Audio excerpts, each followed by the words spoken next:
a comedy concert. I remember how to do this, sure.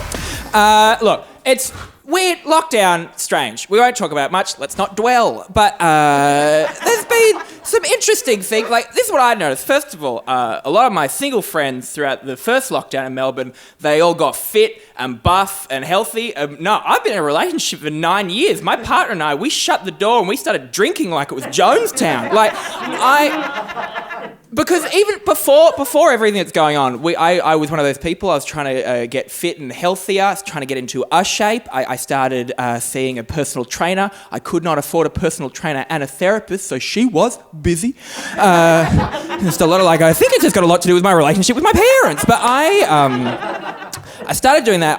This is what I started doing. Start of last year, I started seeing a personal trainer. I used to go to the gym. I used to go at 7 a.m. because I thought that's what you're meant to do. That's where the health is. Go to the gym at 7 a.m.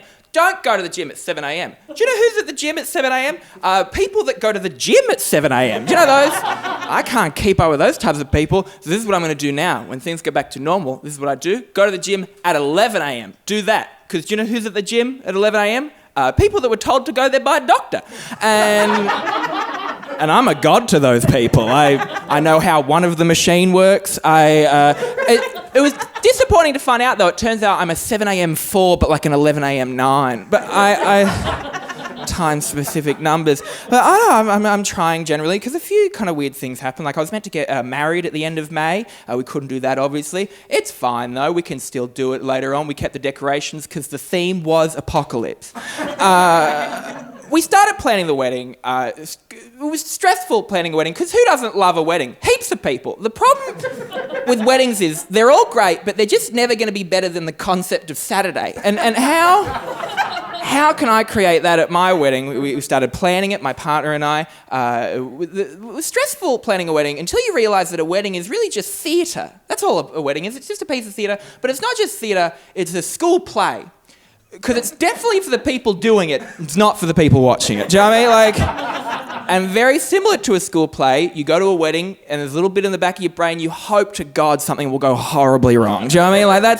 I went to a wedding a few years ago and the mother of the bride was making a speech at the reception, and at one point in the speech she went, "A parent is never truly happy until their child has found the person they're going to spend the rest of their lives with." And that was a pretty full-on thing to say. And then the recently divorced sister of the bride went, "Oh, piss off, you old hag," and stormed out. Nom, nom, nom, nom, nom, nom, nom, nom. How can I get that kind of energy? Oh, another one about almost 2 years ago? My aunt passed out drunk at her daughter's wedding, and she passed out behind the DJ booth and her glittery shoes were sticking out, and we still call her the Wicked Witch of the East. So, fun energy. But I don't know, I'm trying a lot of things. I've noticed as I get older, it turns out time is linear. I've started plummeting into my 30s. I've gotten to the age, well, not only a lot of my friends are getting married, I've had a couple divorces in the last few years. This is something I've noticed about my friends getting divorced. You might have noticed the same thing. When your friends get divorced, it's never the ones you think should. Do you know what I mean? You're always like, "Oh, no, but shouldn't it be?" All right. Everyone has, in their group of friends, there's a couple that I would describe as like a drama couple. Like, they're always 20 minutes late to dinner because Tristan put the keys on the wrong hook, and now we're all part of something. Last year I was having dinner with some friends, and they were these two friends that should not be together, and I introduced them, so I'm to blame, and they were telling us about how they're going to have a baby, and my fiancé and I had to be like, "Oh, cool, because if your house was on fire, why wouldn't you buy a petrol station, you know?" Never sure about that one, and neither's the audience. I don't know, because as I get older as well, I've started noticing, because I turned 30, and 30 is not old. It's not old, but it's definitely an age where you notice that certain windows have closed in your life. Like, here's one, lockdown, even apart from lockdown, I've never backpacked. And I can't start now. Do you know what I mean? Like, it's too late for backpacking. Like, there's always one 29-year-old at the hostel, you're like, "Oh, what's his story?" Now, I've always thought you're not allowed to backpack for years and years and years, and then you can backpack again when you're like 60, 65. Like, she didn't need him. She's getting her life back. Eat, pray, fuck, you know? Very similarly, I've never had group sex, and I don't have the hand-eye coordination for that type of shit. I'd imagine trying to have group sex for the first time over 30 would be very similar to, remember in primary school trying to get into a skipping rope? Do you know what I mean? Just like, how do I get in there? I can't work out the rhythm. Is it the up bit or the down bit? Like, I could cater for a sex party. I'd be like, boys, I made sandwiches. Oh, gross. So have you. Never mind. But yeah, I found out I'm aging. I got invited about a year and a half ago to my 10-year high school reunion. I got a Facebook message from a girl I went to school with called Christine. We all went to school with a girl like Christine. She was in every student council. She had a very tight ponytail. And now when you see her, you're like, that's a very tight ponytail, Christine. It's so I feel something. All right, Christine. Spicy from you early on. And she was saying, we're having a 10-year high school reunion. Let's reunion. She said this particularly to me, though. She said, I know you got a dog recently, because I got a dog recently, so we're going to make it a daytime event. So your fur baby's welcome. Stop saying fur baby, I reckon. Stop saying it. It's one of those terms makes me feel very uncomfortable, very similar to a gender reveal party. I'm still waiting for mine. But which one? But like fur baby, I think it's a double standard term because you can call my dog a fur baby and that's fine. But the moment I call your kid a skin pig, suddenly people get furious about that. It's like, how old's your skin pig now? 9 years old. Cool. How long do they live? Yeah. Was it a rescue? But I don't know. As I get older as well, I've noticed my parents keep asking if my partner and I are going to have kids. You're going to have a couple of kids? Is a lesbian involved? I don't understand the process. I don't know if I'm ready to be a parent. I'm not interested in others. And that feels like a pretty important part of it. I don't want a kid like me.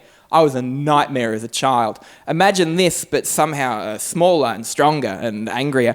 I repeated a grade in primary school. I repeated year 1. Let that marinate there for a second. Like, what was happening in year 1 that little Reese couldn't quite grasp onto? Do you know what I mean? Just like a room full of children quietly colouring in and I was just licking a window. Like, I don't...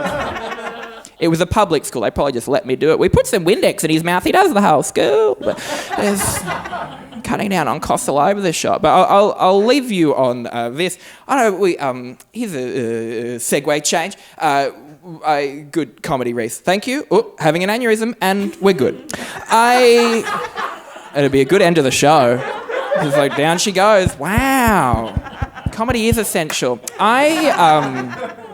A little while ago now, a couple of years ago now, we got gay marriage and that was a very good thing and, we're enjoying our whatever it is. And I don't know, it's a strange thing because I feel like most people just think, oh, we're just good now, but there's still a lot of weird little things that we can't do. Like, I don't know if many people know this necessarily, but I can't give blood because I'm a gay man. I'm not allowed to give blood. If you go on the Red Cross website, there's a survey you fill out, and if you say that you're a man who has sex with a man, it says that you are at risk and you cannot give blood. It's the most disappointed I've ever been by a survey, apart from when I found out I was a Miranda.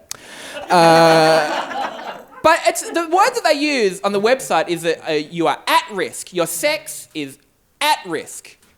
I would argue I've been in a relationship with the same man for 9 years. There is nothing risky about our sex. Like, if anything, let's risk it up. Like last year, Kyron, my partner, fell asleep while I was giving him a hand job.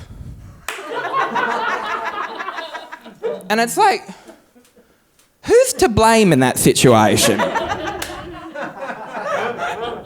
And when was I meant to stop? I'll leave it there. I'm Reese Nichols and enjoy the rest of your lives. Thanks, bye.